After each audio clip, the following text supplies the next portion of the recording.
बिस्मिल्लाहिर्रहमानिर्रहीम। Chemistry first year national book foundation chapter number 7 हमारा last topic है catalysis के नाम से। कैटालाइसिस के बारे में पढ़ने से पहले आपने कैटलिस्ट के बारे में सुना होगा और पढ़ा होगा। कैटलिस्ट के बारे में अमूमी तौर पे यही तासुर है, यही बात बताई जाती है कि ऐसा सब्सटेंस जो रेट ऑफ रिएक्शन को इंक्रीज कर दे उसको हम कैटलिस्ट का नाम देते हैं। तो ज़रा थोड़ी सी बातें लिखिएगा। Substance which speed up the rate of reaction, substance with speed up the rate of reaction without being consumed called catalyst। Sir जो खुद खर्च ना हो और रिएक्शन की स्पीड को इंक्रीज कर दे, substance with speed up the rate of reaction without being consumed, खुद खर्च हुए बगैर रिएक्शन की स्पीड को इंक्रीज कर दिया जाए, इसको हम कैटलिस्ट का नाम देते हैं। लाइक आपके पास आग है, आग एक कैटलिस्ट है, रिएक्शन की स्पीड को इंक्रीज कर देती है। ठीक हो गया। Catalyst increase the rate of reaction, increase the rate of reaction by decreasing its activation energy, by decreasing its activation energy। Activation energy के बारे में हमने पूरा टॉपिक पढ़ा और पूरी कहानी बता के आ चुके थे कि एक्टिवेशन एनर्जी होता क्या है। तो कैटलिस्ट क्या करता है कि रेट ऑफ रिएक्शन को इंक्रीज करता है एक्टिवेशन एनर्जी को कम करके। ठीक है। The reaction in which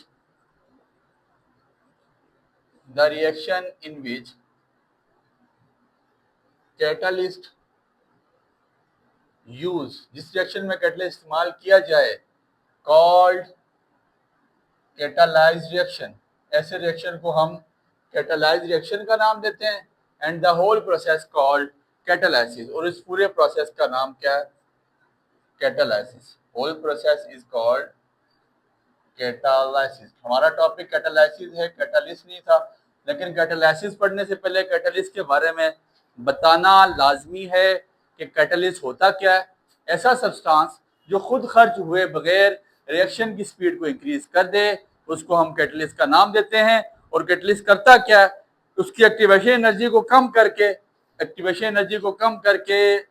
increase कर देता है रेट को। और the reaction which in which catalyst use called catalysed reaction, और इस पूरे प्रोसेस को हम कैटालाइसिस का नाम देते हैं। जरा मेरी बात पे गौर करें। एक्टिवेशन एनर्जी डायग्राम आपको बना के बताई थी बच्चे।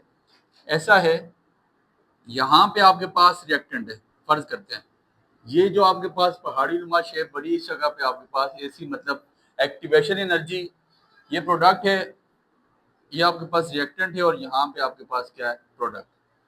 ये इसकी आप पीक चेक करें, ये एक्टिवेशन एनर्जी की पीक है। ठीक है। अभी हमने कैटलिस्ट का इस्तेमाल नहीं किया, ये एक्टिवेशन एनर्जी की पीक है, रिएक्शन खुद ही प्रोसीड हो रहा था। लेकिन जैसे ही हमने क्या किया, कैटलिस्ट का इस्तेमाल किया, ये जो पीक थी ये कम होगी। ये प्रोडक्ट वही बना लेकिन पीक थोड़ी सी कम होगी। तो इसमें एक सादा सा पॉइंट मैं आपको देता हूँ कि अगर आपने एक पहाड़ी पे चढ़ना है, अगर आप एक पहाड़ी पे चढ़ेंगे, अगर हम एक पहाड़ी पे चढ़े जिसकी पीक या जिसकी हाइट ज्यादा है, ठीक है, वहां पे हमारे पास टाइम भी ज्यादा लगता है और वहां पे हमें जाते हुए थकावट भी ज्यादा सामना करना पड़ता है एज कम्पेयर टू दिस, कि जहां पे जिसकी पीक, जिसकी हाइट थोड़ी सी कम है, वहां पे हमें जाते हुए टाइम भी कम लगेगा और हमें थकावट का भी कम सामना करना पड़ेगा। तो कैटलिस्ट बेसिकली करते क्या है, उसकी पीक को, उसकी ऊंचाई को कम कर देते हैं। जैसी ऊंचाई कम कर देते हैं तो टाइम कम हो जाता है, टाइम को कम होता है तो हमारे पास प्रोडक्ट जल्दी ही फॉर्म हो जाता है। ठीक हो गया। तो लिखिएगा, छोटा सा टॉपिक है, there are two types of catalysis.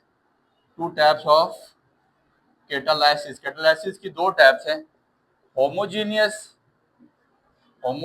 Catalysis and heterogeneous catalysis. ठीक हो गया। तो होमो के बारे में, होमो का मतलब ही होता है सेम। जरा सुनिएगा, type of catalysis in which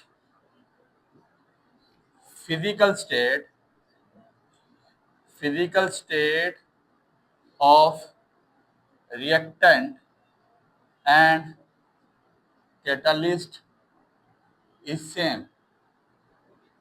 homogeneous catalysis को कहते हैं जिसमें फिजिकल स्टेट, जिसमें एक ज़ाहिरी हालत किसकी, रिएक्टेंट की, और कैटलिस्ट जो आपने इस्तेमाल किया है उनकी सेम होगी, उसको हम होमोजीनियस कैटालिसिस का नाम देते हैं। एक रिएक्शन देके इसकी मिसाल देते हैं, 2SO2 प्लस O2, ठीक है।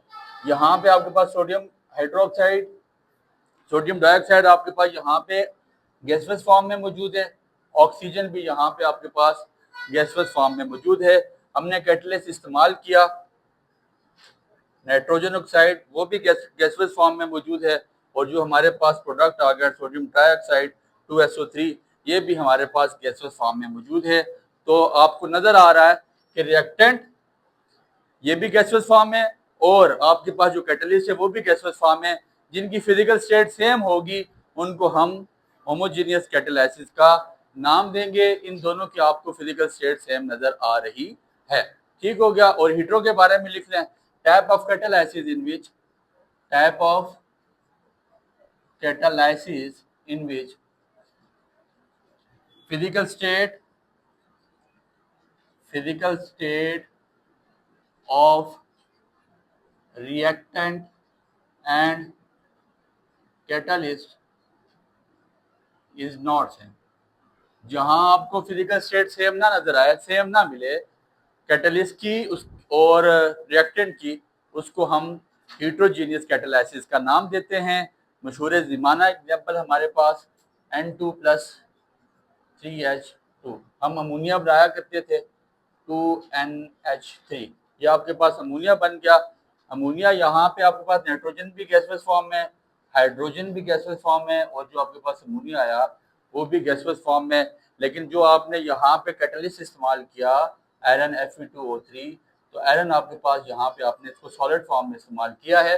तो in which physical state of reactant and catalyst is not same is called heterogeneous catalysis. तो छोटा सा रिएक्शन आपकी किताब लिखती है, जरा इंपॉर्टेंट है, गौर कीजिएगा कि होता क्या, कैटलिस्ट करता क्या कि एक्टिवेशन एनर्जी को कम कर देता है, घटा देता है। एक्टिवेशन एनर्जी को घटा के रिएक्शन का रेट इंक्रीज कर दिया जाए, उसको हम कैटालिसिस का नाम देते हैं। और इस पूरे प्रोसेस को हम कैटालिसिस का नाम देते हैं। बेसिकली आपके पास कैटलिस्ट करता क्या है कि एक्टिवेशन एनर्जी को कम करता है। जहां पे रिएक्टेंट और आपके पास कैटलिस्ट सेम हो, फिजिकल स्टेट दोनों की सेम हो, उनको होमोजीनियस कहते हैं, और जहां पे सेम ना हो उनको हेट्रोजीनियस कैटालिसिस का नाम देते हैं। उम्मीद है बात आपको समझ आई है, दुआ में याद रखें। बहुत शुक्रिया।